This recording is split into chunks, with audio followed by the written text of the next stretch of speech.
Hey everybody, Alex Kazora, SteelersDepot.com, back with some Pittsburgh Steelers tape breakdown and analysis. Pittsburgh wrapping up their preseason, going 3-0 this preseason, first undefeated one under Mike Tomlin with a 19-13 win over the Detroit Lions on Sunday afternoon. Let's talk about what happened at Acrisure Stadium in this game. To start with the Pittsburgh Steelers offense, I thought Mitch Trubisky cemented his spot as the Steelers' number one quarterback going into week one against the Bengals. No official announcement from Mike Tomlin, and I thought Trubisky's odds were very strong to be the guy entering this game. Really, the only path for Pickett to make it was if Trubisky absolutely tanked, and Pickett was fantastic. Again, quarterback's looking good, but Trubisky certainly had a strong game overall. Some red zone play and things there to finish drives that have to be cleaned up. Not all on him, but Trubisky's ability to drive the football downfield, some really accurate throws, especially down the left sideline.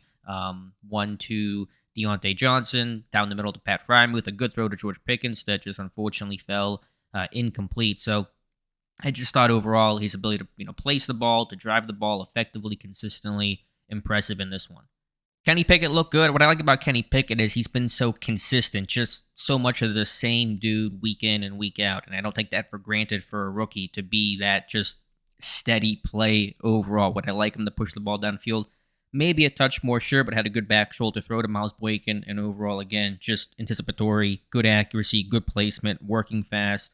Really like to see that. And again, not just one game. And a lot of quarterbacks can do that stuff in one game, but can you do it week after week? When maybe defenses are game planning for you a bit more, their different schemes and blitzes and things like that, different looks you're getting, and Pickett showed he could do that. Offensive line, of course, the elephant in the room, all eyes on the O-line. I thought, they were a bit better than last week. Not that that's saying much. The bar was set so low. You did see some improvement, and I'm going to pull a Mike Tomlin here and say I want to wait until I watch the tape because there is so much nuance to talk about. I thought James Daniels did a nice job at right guard, some improvement there. The biggest killer were just all the penalties. 4 on the offensive line in the first half, 2 on Dan Moore, 1 on Kevin Dotson, 1 on Chukwuma Okorafor. Just absolute drive killers overall. So have to clean some of that stuff up, the holds, the false starts. I thought Moore did not play that well overall. Dotson seemed okay. Have to go through the tape some more. So was it a step forward? Sure. I think you can reasonably argue that, but is that where this team needs to be come week one against a talented Bengals pass rush? No, it has to still be better, and hopefully it'll be on that improvement curve and hopefully a bit more accelerated than where it was today.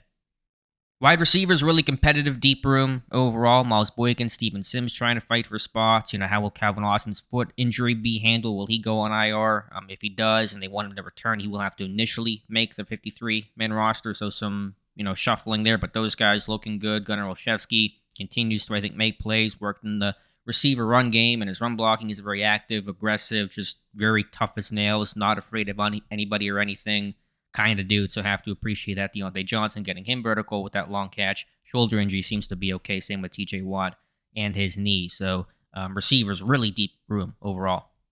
Running backs, a bit less to discuss overall. Jaylen Warren, to me, is so much earned his roster spot. He's taking care of the football after that fumble in the opener, so good response from him. His conditioning, his competitiveness, his fearlessness, his overall play, of course, making an impact on special teams, creating value for him there as well. I think Benny Snell makes it as well, so not a lot of change in that room. Tight end, pretty similar. Overall, Pat Freiermuth working vertically, 32-yard catch in this game in that 2-minute drill. His longest catch last year on 60 receptions was just 24 yards, so certainly there'll be an effort to push him vertically between the numbers this year.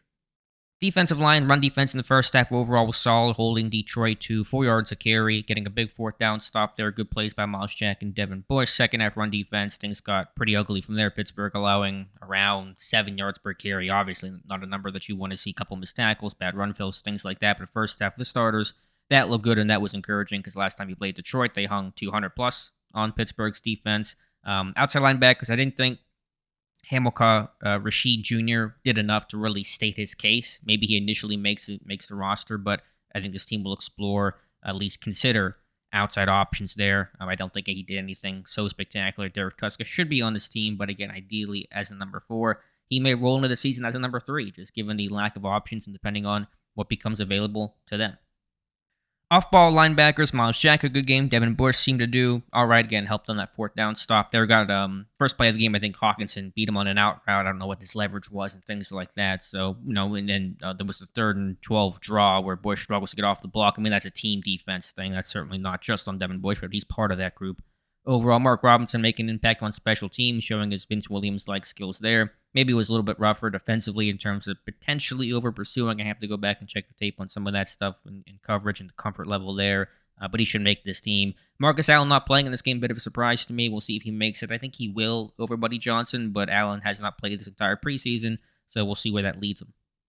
Secondary, Minka Fitzpatrick, really good, as always. The dime package looks really strong. 6 DBs that can make plays and do well on third down. They give up 1 third down conversion through the air, and just tackling in general, I think, has to improve. Big notes here, the unfortunate injury to DeMonte Casey. That could certainly be serious. I think there's a good chance he's going to at least start the year on IR or potentially miss the entire season. I don't want to speculate too much, but it certainly seems to be a non-minor injury, so that could open the door for someone like Elijah Riley, just signed this past week in the move to release Donovan Steiner. Riley's got some NFL experience, started 7 games last year for the New York Jets, and Andy Weidel knows him from his time in Philadelphia. He's the guy that can play slot corner, can play safety, and I thought he did well today, had some good plays in the red zone near the end of that game. So Elijah Riley, a name to watch given the unfortunate injury to Casey. Casey was going to be extra quality depth at 7 defensive back, and so that's really unfortunate for him. So those are my overall quick thoughts here. We'll go back and watch the tape, and I'm sure have more to analyze and talk about. So be sure to follow the site, Steelers Depot, and the Terrible Podcast, which is you can find as the Terrible Podcast. Just search that. We'll have that show on Monday. Appreciate you guys watching. Let me know your thoughts in the comments below. Please like this video and subscribe to the channel if you have not done so already. Again, thank you for watching, and we'll talk to you soon.